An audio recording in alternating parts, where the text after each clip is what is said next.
Olá a todos, estou aqui eu de novo, né, Cristina Coda, hoje no Caminho no Dharma, com uma convidada muito querida, Rebeca Sharp.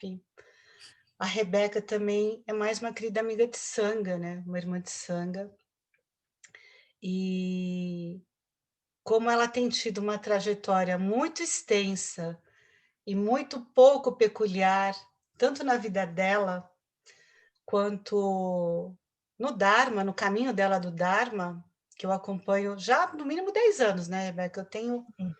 Eu tenho uns 13 de lá da Sangha do Lama Ganchen, mas acho que de acompanhar mesmo, de ver você, pelo menos uns 10 anos.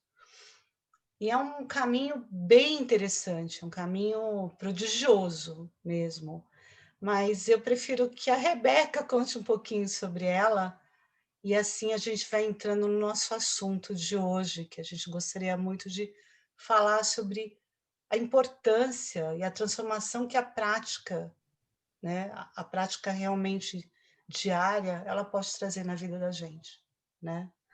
Então, Rebeca, seja muito bem-vinda ao nosso Caminhando no Dharma, episódio especialíssimo, né. Eu, quando convidei a Rebeca, eu não sabia nem se ele ia aceitar, porque, assim, ela está bem desconectada de tudo isso que é meio "sansárico", entre aspas, né. E eu me sinto muito honrada mesmo, seja bem-vinda. Obrigada, Cris. Eu estou super feliz de estar aqui, super feliz que você me chamou. E eu me sinto ainda bem conectada com tudo samsárico, pode ter certeza. Então, eu pratico meditação eu comecei nos 20 anos, basicamente. Foi a primeira experiência de meditação que eu tive. Não, minto. Aos 18 anos, eu tive uma experiência sozinha em casa, em Londres, quando eu estava estudando, de uma entrei numa profunda meditação em cima da minha cama antes de dormir. E eu tive uma experiência que o tempo parou e ficou tudo muito slow motion. Meus movimentos estavam slow motion, minha mente parou, como se eu tivesse aberto uma cápsula de ar dentro do mar. E essa experiência durou 20 minutos. Fui dormir. 2 anos depois, eu fui introduzida a Kundalini Yoga por uma amiga.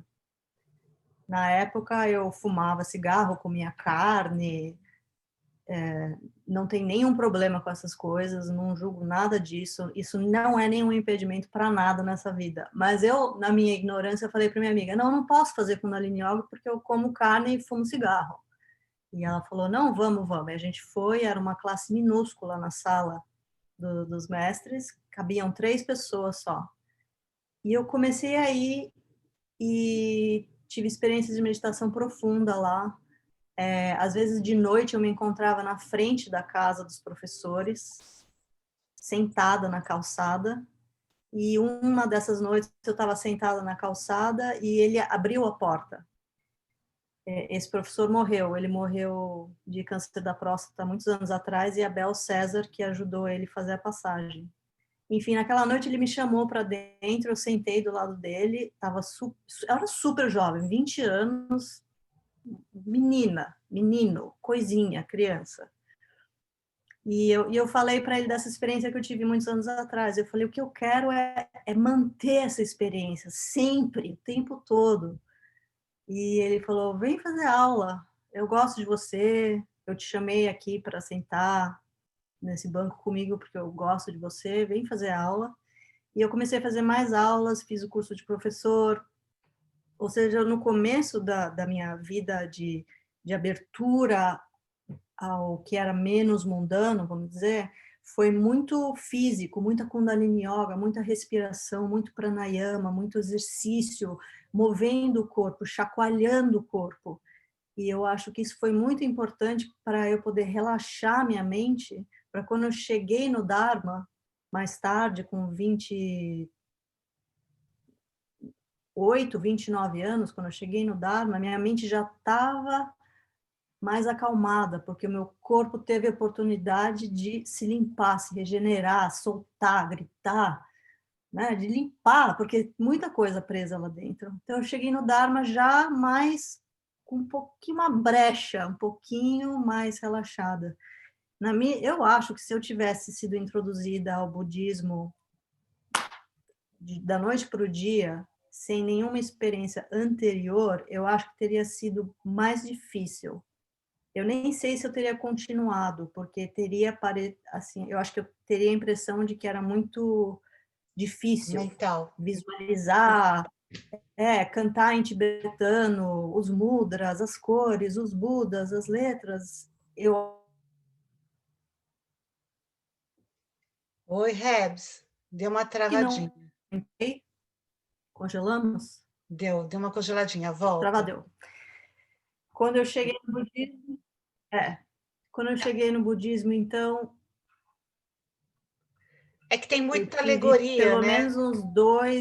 pelo menos uns 2 anos, muita, muita. E no começo foi muito difícil para mim, era muita prática e era exatamente como tentar algo que você nunca fez na vida. Eu vou tentar construir uma casa, mas eu não tenho nenhuma experiência em ser pedreira. Então, o que é cimento? Como faz cimento? Como é que eu coloco esse tijolo para ele não cair daqui uma semana? Foi bem assim a prática de meditação, montando as imagens na minha mente, juntando com o mantra. E aí, devagarzinho, durante anos, aquilo foi e ainda está sendo Encaixando. gelled, encaixando até você não ver mais as dobraduras entre uma parte e outra e começa a se tornar uma coisa só. E quando isso clicou para mim, foi num retiro em Vermont com o Trijang Rinpoche que ele falou, para mim, o mantra, para mim, a visualização é a reza. Então, quando ele faz as práticas, ele vê aquele filme da visualização acontecendo, aquilo em si é a prática. Aquilo em si tem um efeito bioquímico, tem um efeito físico, tem um efeito sensorial, emocional. Então, com o tempo, a prática se transforma quase num néctar, numa forma de remédio que começa a correr pelas veias. É quase uma droga positiva, vamos dizer. Assim que você começa a praticar, seu sistema já se casa com aquilo e começa a se mexer. E isso que é o mistério. E esse mistério é infinito, né? Você está falando, né? Para quem não sabe, a Rebeca ela está falando das práticas budistas tibetanas, que são práticas mais tântricas. Você chegou a fazer práticas mais como Lojong ou Mahamudra, essas práticas que são mais próximas ao o que é comum, né? O que é mais o que Sim. mindfulness, digamos assim, né? Mais de silêncio, mais de introspecção. E como é que foi para você essas, esses dois tipos de meditação? O que para você fez de diferença? Qual que é a diferença que você sentiu no teu interior mesmo, né? Nisso que a gente busca, que é um desenvolvimento interior. Uhum. Eu amava e ainda amo o Learning, que é que é os três, é um livrão ou 3 livrões de filosofia budista. E esse é bem o beabá. E eu amava estudar isso, especialmente com o Daniel Kalmanovitz. É uma verdadeira paixão que eu tinha por aqueles textos de ler e reler e ler em grupo, discutir em grupo.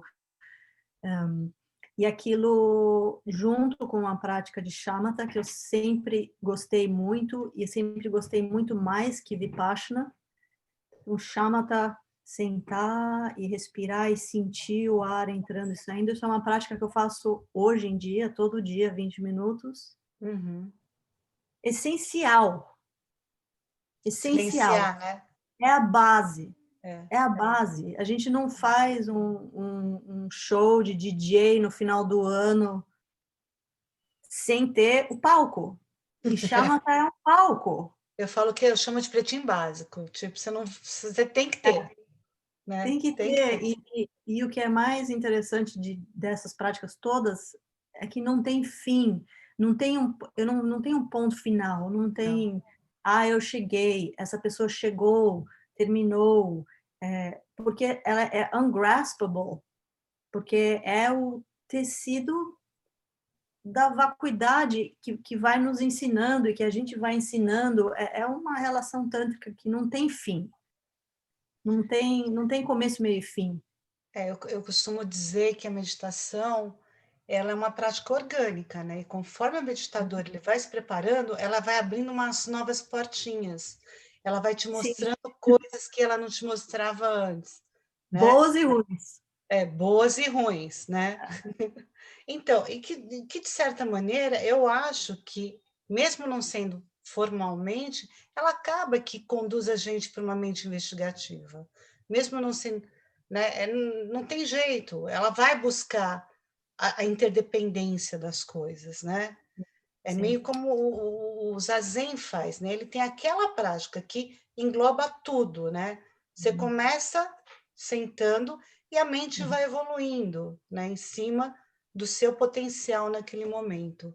Então não dá para Sim, dizer que a gente aprendeu a meditar, né?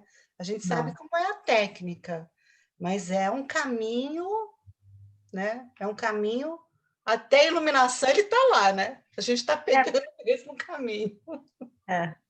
Eu O acho que famoso ela abre espaço. Então, nós somos infinitos, vamos dizer. Nossa possibilidade é infinita. Então, a meditação, ela só abre espaço e a gente começa a enxergar isso. Então, é um convite à prática, qualquer que seja. É um convite seu para você mesmo. E você podia explicar, olha, para quem, né, a Rebeca acho que não iria passar pela vida dela inteira, mas assim, que a gente acabou de lembrar, né? Eu não lembrava que ela fez mestrado em budismo, né, em Londres. Você pode explicar, pessoal, em palavras simples, o que é essa tal de iluminação que o budista fala tanto, né? E como é que a gente vai fazendo isso step by step, passinho por passinho na nossa vida e na nossa prática? Boa pergunta. É um pouco longa, né? Mas eu confio. É a pergunta. É a pergunta. Assim, no momento onde eu estou agora, com 45 anos, para mim, se você tivesse me perguntado isso 20 anos atrás, eu teria uma resposta, que Dê seria a resposta completamente. de 20 anos e dê a resposta de hoje, por favor. A minha resposta de 20 anos seria: iluminação é eu estar completamente livre de qualquer pensamento, emoção ou sensação que nós chamamos de negativo.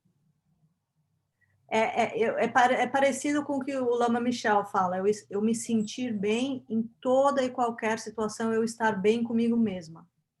Não importa o que esteja acontecendo. E aí eu incluiria até um estado de sonho. É que dessa maneira, de uma forma grosseira, pode parecer que a gente quer excluir as coisas ruins, né? E não Sim, lidar com elas como parte do todo, né? sim. Sem projetar negatividade ou positividade, Uhum. né? Uhum. Mas hoje, Hoje, para mim, a iluminação é um primeiro passo de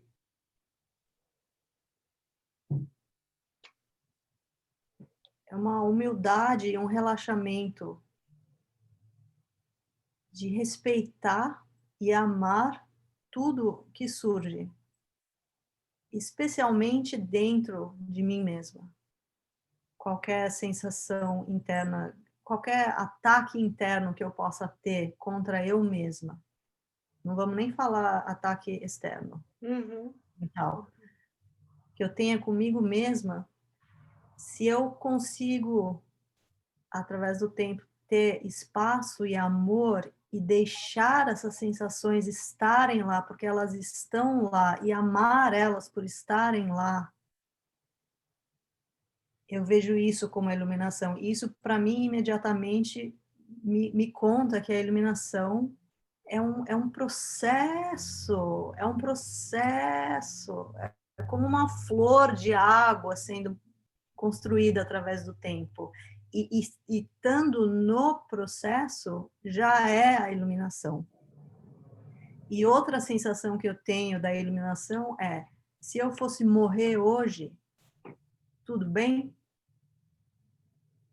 E se a resposta é sim, em algum espaço, dentro do meu espaço, eu estou em paz o suficiente para poder morrer.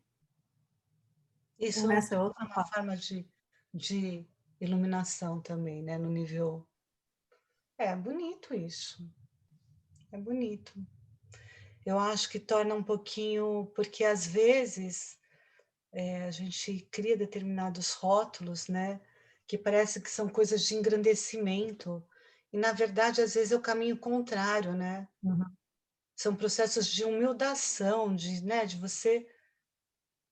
Eu não sei nem se essa palavra existe, ela ficou famosa com Hermógenes, né?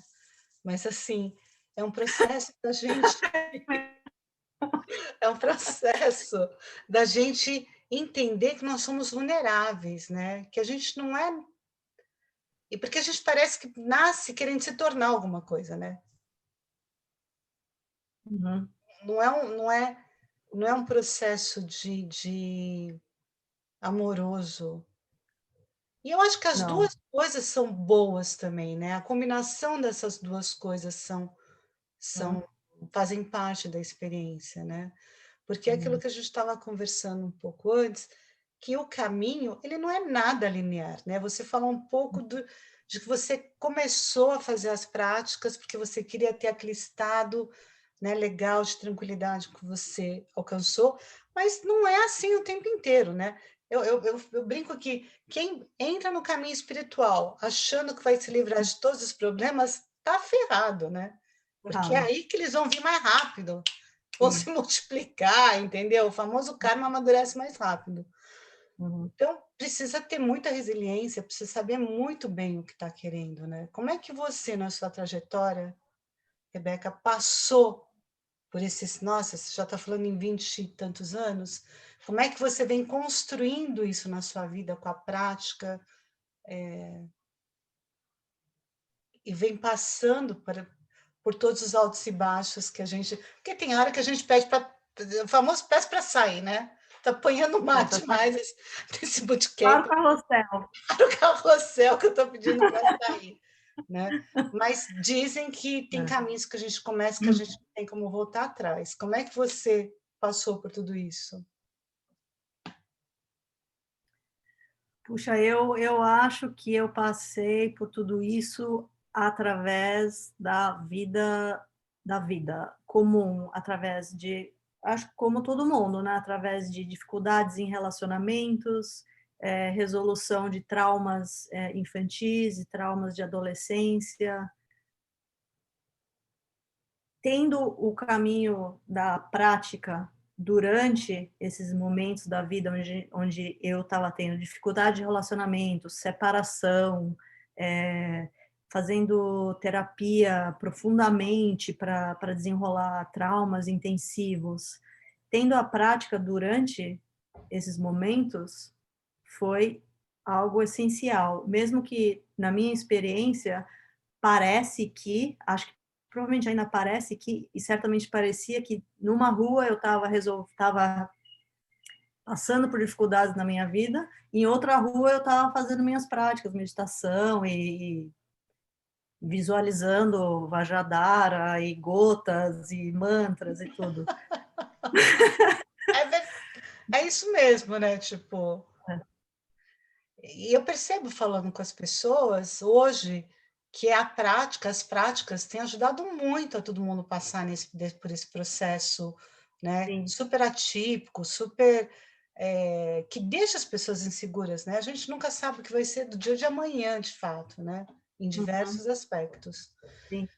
E então mexe com uma coisa que é a nossa segurança, né? Seja de Uhum, saúde, seja financeira, seja do que for, relacionamentos, né? Se desconstruindo. Então, o pessoal fala mesmo que a prática, ela é uma coisa que é absurda. Você nunca largou a prática? Em nenhum momento? não, tem dias que eu não pratico. Eu vou te falar, deixa eu ver, vamos ver. não de praticar todo dia, ou deixar de praticar, mas desconectar, o pedir para sair. Ah, Eu acho que dos meus, sei lá, quantos anos que eu estou no caminho, né, dessa coisa da espiritualidade, de alguma uhum, busca, eu devo ter pedido interessante. para sair umas 2 vezes. Entendi. Sair, você quer dizer assim, eu quero sair porque sair do fogo, vamos dizer assim? É, tipo, desconectar. Eu acho que nos Uhum. últimos 15 anos eu realmente engatei. Engatei, grudei e não soltei mais. Mas se você Uhum. for parar para pensar nos 15 anos anteriores, né, foram idas e vindas, né? Eu lembro que a primeira coisa que me deu uma Uhum. ligada, tipo, nisso, isso eu acho que eu gosto, foi quando eu conheci o curso em Milagres, quando ele estava chegando no Brasil, Uhum. né? Então, tipo, faz Uhum. 30 anos, Sim, né? sim, E foi a legal. primeira Lindo. coisa que eu falei assim, nossa, eu acho que isso para mim faz sentido. Mas eu Uhum. larguei, eu lembro que eu trabalhava na Editora Abril e depois eu fui largando. E eu lembro bem que eu segui muito, muito, muito, muito aqueles ensinamentos e a minha vida entrou num flow, cara, que era Uhum. bizarro, né? É, Eu total. entendi o que Tá. era flow. Aham. E aí, nas primeiras caidinhas, como a gente é muito nova, a gente vai esquecendo, né? Porque funciona Aham. aqui, funciona ali, de repente aqui não está funcionando, e parece que você vai esquecendo, é uma coisa meio. A gente gosta, né? Eu, naquela época, eu acho que ainda era muito movida a resultado, né? Trabalhava Uhum. em marketing. Mas eu pedi Uhum. para sair umas 2 vezes. Você nunca pediu para sair, não? Eu pedi para sair, eu acho que, assim, ultimamente, nesses últimos 3 anos, que o mundo dos gurus e dos mestres tem implodido, né? Vários mestres e líderes sendo outed por abusos de poder, etc. E eu comecei, e especialmente vindo para os Estados Unidos, onde tem muito nesse mercado de iluminação e espiritualidade, é um encharcado de gente ensinando e dividindo e fazendo cursos e pacotes, e eu comecei a me distanciar dessa ideia de um líder todo-poderoso que vai guiar as pessoas. Mas eu sinto que isso nem é pessoal, acho que isso faz parte da era que a gente está vivendo, que a Também gente está acho. mudando isso para as pessoas, que vai mudar, cada um de nós é um líder, já tem todo o maquinário pronto para se iluminar, para ser feliz, para trabalhar, para seja qual for a missão que veio fazer. Então, me deu um bode, um pouco de espiritualidade empacotada, Formatada. formatada. Então, eu saí um pouco dessa exteriorização da espiritualidade, mas dentro, internamente, a conexão nunca desligou. Ela procurou e foi para outros lugares para se alimentar e para crescer. Eu concordo com você. É uma coisa que eu costumo dizer, as pessoas, que é um pouco polêmica, as pessoas ficam um pouco chateadas, principalmente quem tem mestre, né? Que a era dos Uhum, gurus, dos verdadeiros gurus, acabou, né? Primeiro que uhum, realmente os gurus do passado, eles tinham algumas características e qualidades tântricas que os caras, uhum, né? Eles mexiam nos nossos outros corpos, né? Eles tinham essa capacidade de elevar uma uhum, Kundalini, whatever, né? Mas uhum, eu acho que nessa nova era que a gente está entrando, o que se pede é muito de autorresponsabilidade, porque o guru também ele vem com uma questão que as pessoas colocam muita responsabilidade em cima dele, né? sim, A gente muito, projeta muito uma questão paterna, e daí esse paternalismo não acaba nunca. não acaba Então, nunca, e eu a acho que é pessoa não muito. evolui. Exato. Eu acho que é muito mais por uma questão de assumir a autorresponsabilidade, essa necessidade, do que mérito ou demérito mesmo de algumas pessoas que possam ter muito mérito. E eu acho que o Lama Gantchen mesmo, ele apontava muito para isso nos últimos anos da vida dele. Uhum, Ele falou milhares de vezes, né? Milhares é modo de falar, mas sentar no trono, o que eu tinha que deixar para vocês tá aqui, estão nas práticas, Uhum. né, vocês precisam aprender a andar com as próprias pernas, né, tipo, a não depender de mim. Ele cansou Uhum. de falar isso, né, eu acho Isso que você é, deve ter ouvido falar também, sim. porque tem essa questão da gente parar de projetar em alguém alguma coisa, uma coisa, algo que é nossa responsabilidade, né. Tanto que eu Uhum. falo para as pessoas que eu trabalho, né, nas facilitações de meditação, desenvolvimento pessoal, que eu não posso fazer as escolhas pelas pessoas no dia a dia. Então, se vem uma bucha, eu não posso escolher por ela ficar em paz naquele momento. Eu não posso escolher por ela não revidar. Eu não posso escolher fazer um monte de coisas. Até porque, algumas vezes, algumas reatividades, elas podem ser até necessárias para que a gente olhe com mais profundidade aquilo que está doendo, né? Mas Uhum. eu acho que Sim, cada vez mais essas escolhas do dia a dia vão fazer toda a diferença, né? De eu sim. entender que é dentro e não é fora, né? É tudo dentro, é tudo dentro e É tudo tudo fora dentro. também, né. É uma coisa só. Sim. Eu estou estudando agora um pouco sobre o que o Chogyam Trungpa chamava de kleshas, que são as emoções negativas, basicamente. Raiva, jealousy, greed, ignorância, agressão, vício, esse tipo de coisa. E essas são as nossas essas são as nossas, emoções quando a gente divide o mundo em 2, né. Quando a gente tem nós e o mundo lá fora, e surge tudo isso. Então, se a gente tem um guru, um professor, e a gente externaliza essa pessoa completamente, sempre vai ter esse mar de negatividade que pode surgir. A gente projeta, que nem você falou, no professor, no mestre. Eventualmente, a gente vai começar a projetar. Por isso que no Tibete eles falam, o guru ideal é um que mora a 6 vales de distância a você. Is Mas você sabe que eu acho que isso é normal, só que a gente Uhum, tem que ter maturidade para passar por esse processo. sim. Você sabe que eu vejo é uma coisa engraçada, né, mas a minha experiência com meditação, as respostas que eu recebo, elas são muito parecidas com a psicanálise, e eu descobri Aham. isso sem querer, né, sem querer. Um dia eu vi um vídeo, não faz muito tempo, faz uns 2, 3 anos, e eu falei: "Gente, Freud era budista e não sabia", né. Porque Sério.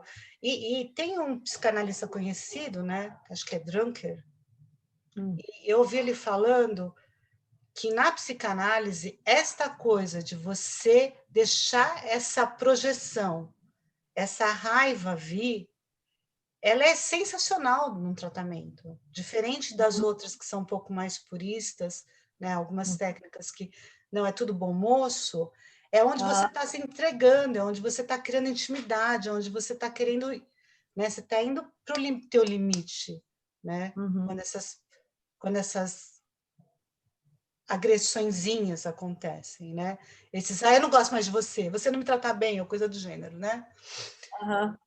É. porque, eh porque isso é saudável, né.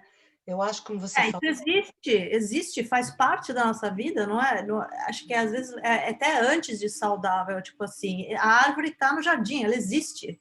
faz Ela é boa, parte. ela é ruim, ela é verde, ela é amarela, não importa. Antes de tudo, ela existe, ela está aqui, ela foi convidada, ela tem direito de estar aqui. Sim, Entrando no Capitol, nos Estados Unidos, todas as pessoas com raiva e armas estão erradas, estão certas, estão. Primeiro, elas estão aqui. O que está acontecendo? Por que existe essa raiva dentro de mim? Ela existe, ela está aqui. Ela tem direito a existir porque ela existe. Então, às vezes agora, é bem antes, né? o que a gente não enxerga, a gente enxerga só as aparências, né, que é aquilo Uhum, que a gente fala dessa questão da dualidade, da vacuidade, a gente enxerga só as aparências e também em relação ao que a gente tem de uhum, de memória, né, do que a gente tem arquivado. uhum. Às vezes, eu me sinto um pouco alienada, mas às vezes também eu falo: "Meu, já sei que tanta bobagem, né, discutir algumas coisas. Outro dia eu falei isso para os amigos, cara, né, hoje me parece um pouco perda de tempo, é como se a gente tivesse a solução de alguma coisa que a gente não tem, porque a gente É, está falando das aparências, ninguém é, está afim de realmente olhar aquilo lá na profundidade. Eu acho que hoje começam a ter um pouco mais de conversa sobre isso, né? Quando a gente começa a falar mais amplamente, né, de racismo, de preconceitos e de privilégios, a gente daí começa a querer entender o que acontece, né? sim. Porque eu não acredito que aquilo que separa venha sozinho, sem motivo. Eu acho que sempre tem Hum, uma necessidade a ser atendida, sim, sempre tem né? uma. Uhum, O com que que certeza. aqui, aonde aqui está faltando amor, né? Uhum, uhum, Tem um pedido sempre nessas dores, né? Mas você não caminhou para chegar em tudo isso só com coisas da mente, né, Rebeca? Porque eu sei. Você uhum, cuidou muito do corpício também, né? Muito do sim, hardware, sim. certo? Né? Você deu muita aula também de limpeza de fígado, que eu acho que talvez seja uma boa para muita gente, inclusive para mim, porque tem Uhum, muita toxina no fígado, né? Onde sim. estão as nossas raivinhas, né?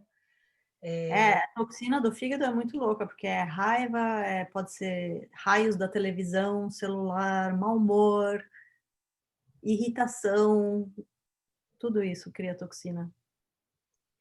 E você cuidou muito dessa parte também, né? Você sentiu que mexeu quando você passou a cuidar disso? O que que enriqueceu para você no seu mundo interno, né? Nossa, mudou muito. Mudou, foi essencial. Eu comecei porque uma amiga fez, aí eu falei, vou fazer também.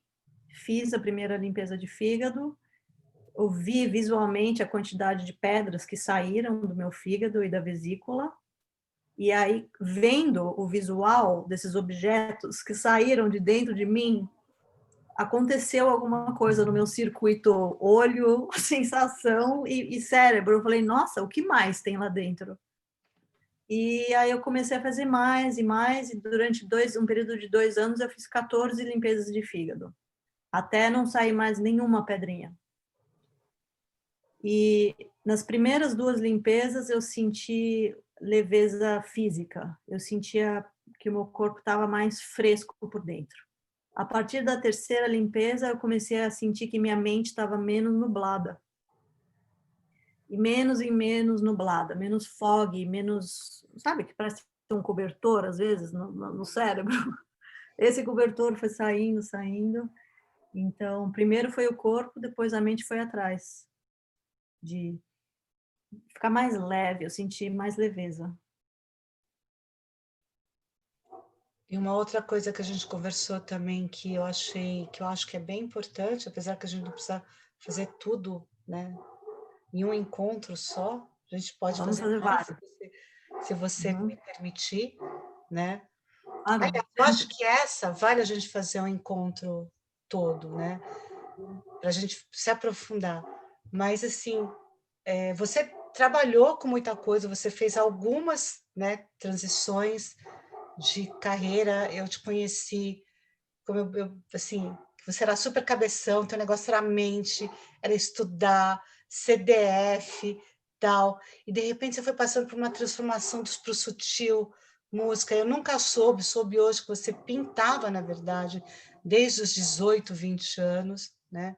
Hoje você está trabalhando mais como artista plástica, né? E como é que o caminho no Dharma e essa sua vida no Sansara se encontram? Olha, era péssima na escola. Eu era muito ruim na escola, achava muito difícil estudar, fazer lição de casa, matemática, sempre foi muito difícil a escola para mim. Fácil era teatro, literatura, todas essas áreas de humanas sempre foram muito fáceis para mim. Aí eu fiz faculdade de teatro. A arte sempre teve lá, desde o começo. 99% da minha ocupação interna sempre foi com arte, sempre. Estudei teatro, depois eu explorei fotografia, explorei filme, explorei música, explorei pintura, todos mais ou menos ao mesmo tempo. Todas essas rodas girando ao mesmo tempo. E eu me comecei a fazer música mais seriamente quando eu me juntei com um amigo, Emiliano Sampaio, músico, e através dele ele trouxe os outros músicos e a gente formou uma banda. E quando eu encontrei essa banda, eu já tinha várias músicas prontas.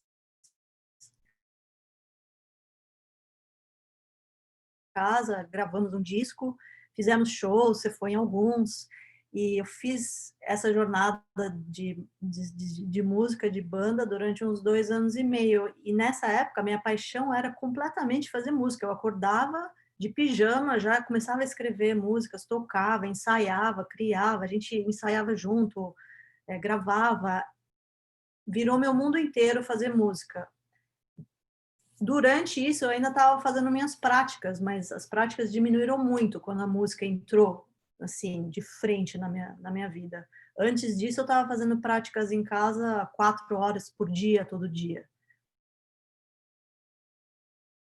Quando eu perdi a banda, foi um divórcio trágico. Eles foram estudar na Europa, foi muito triste. Terminar relacionamento não é nada perto a terminar uma banda, vou te falar.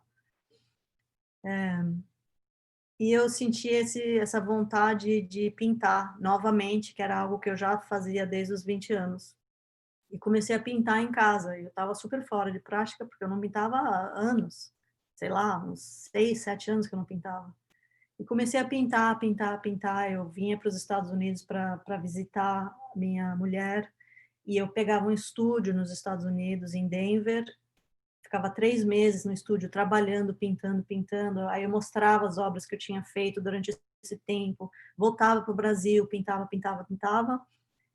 E ocorreu que a Bienal 33, a 33ª Bienal, me chamou para fazer um trabalho de escultura com 2 artistas, com a curadora da Bienal, Sofia Borges, e outra artista. E nisso a Sofia Borges veio para minha casa, viu meu trabalho de pintura, pediu para eu levar todas as minhas obras para a Bienal. A gente sentou lá, ela escolheu 2 e falou: vamos pôr na Bienal. E da noite para o dia, 2 quadros meus estavam na Bienal, na segunda maior Bienal do mundo.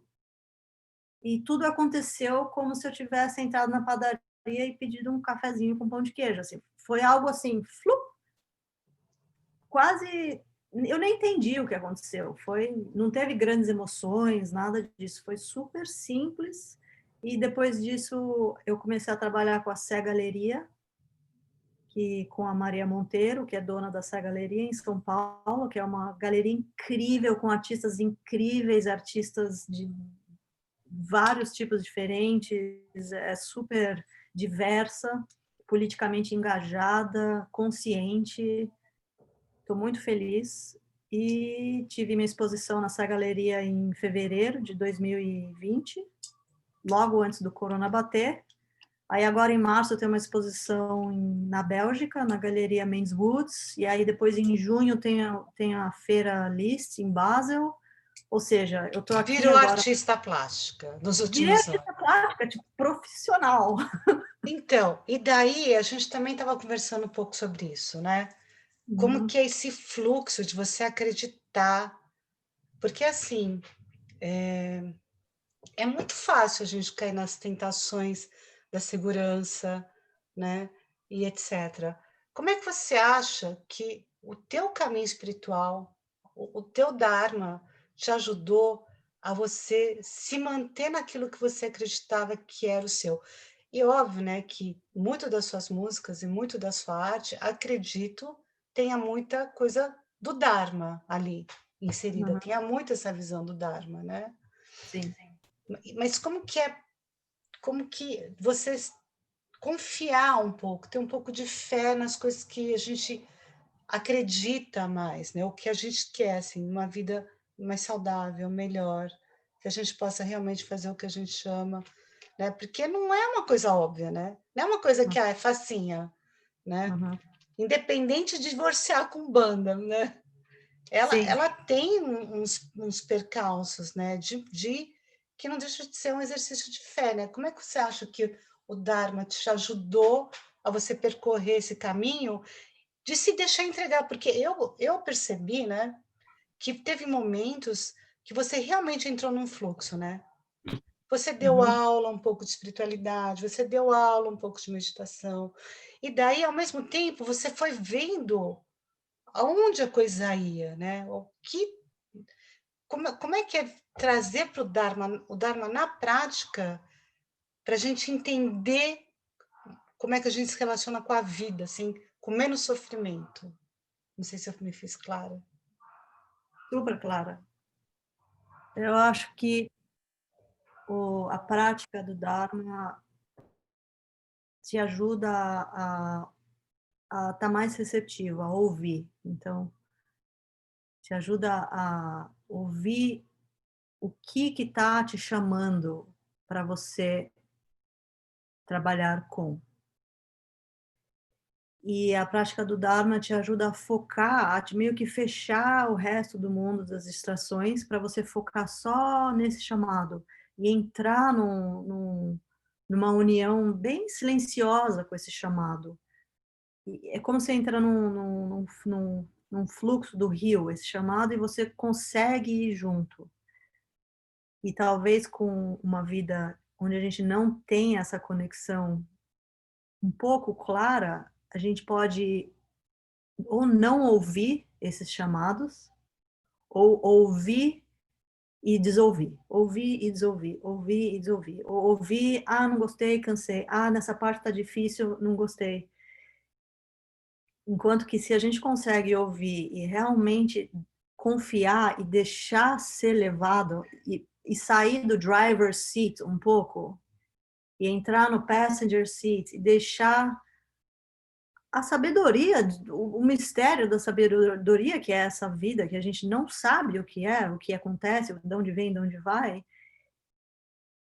e ficar um pouco menor de tamanho no passenger seat e ir junto com aquilo. É quase como um cachorro que ama o seu dono, que ele vai. Então, eu acho que o Dharma dá isso, uma capacidade de ouvir e de confiar, e mesmo quando está difícil, você confia no que está te levando mais do que você confia no seu business mental, que pode estar falando, tá chato, tá difícil, tô sofrendo, tô sozinho, tô com raiva, tô sem dinheiro. Você tem um allegiance, qual é essa palavra em português? Não tô te ouvindo, Cris. Uma aliança? Né, você tem você se dá, o seu time é a vida que está te levando isso, a confiança nisso, e não o que está acontecendo aqui na sua Que eu acho que é mentalidade. o nosso grande calcanhar de Aquiles, né? Que é esse lado controlador, né? Uhum, Porque assim, uhum, pode parecer simples, mas não é. O trabalho da Rebeca como música, né, na parte de música, como cantora, era profissionalérrimo, cara. Qualquer pessoa, inclusive eu, né, tipo, olhando para ela, ia falar: bom, tudo bem, a banda terminou uma, começa a outra, né? uhum, Por quê? Porque era um super bom trabalho. E uma pessoa, quando gosta de arte, gosta de música, gosta de qualquer coisa, tem uma paixão pelo que faz, né? E uma pessoa normal, muitas vezes, ela vai falar: não, mas é isso aqui, e eu vou insistir, e eu vou. Não tem aquela coisa de se deixar levar, né? Pelo assim, para onde isso, o que isso está querendo dizer para mim, para onde isso aqui está querendo me deixar, me levar. Porque daí as pessoas não dão a volta no parque, né? Tipo, de repente não arrumam uma carreira de uma hora para outra como se fosse até a padaria, porque não se permitem, né? uhum, Porque fazem muito esforço. Eu acho que a gente faz muito esforço se agarrando sim. àquilo que a gente acredita ou acha, porque eu entendo que é muito sacrificado abrir mão de coisas que a gente investiu, né? Uhum, Eu uhum, super entendo, né? Eu sou a primeira da fila, mas é muito claro como isso prejudica a gente, né? uhum. O tal do grasping, né, do apego. Agarrar, né? Quero agarrar. Uhum, Mas eu acho que por hoje a gente pode encerrar.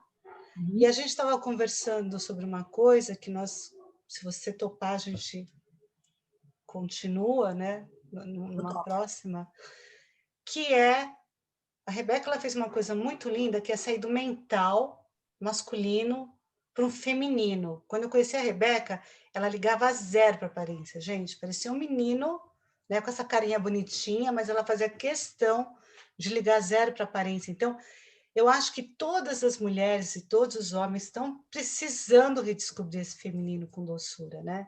Como é que a gente faz essa transição, né, do mental para uma coisa um pouco mais sensível, mais feminina de novo? Então, Rebeca, posso te aguardar na próxima para a gente Pode, com conversar certeza. sobre esse feminino, esse masculino? Com certeza, absoluta. É um assunto muito maravilhoso de explorar e de sentir. Com E certeza. eu vou te dar um tempo até para você pensar sobre isso, porque talvez você nunca tenha pensado sobre isso, né? A gente que Tá está bom. de fora pensa mais, né? Observa mais, porque é muito bonita a transformação. Uhum. Então, eu agradeço a quem acompanhou a gente aqui, né? Rebeca, super obrigada por estar aqui com a gente. E eu encontro vocês no próximo Caminhando no Dharma. Até!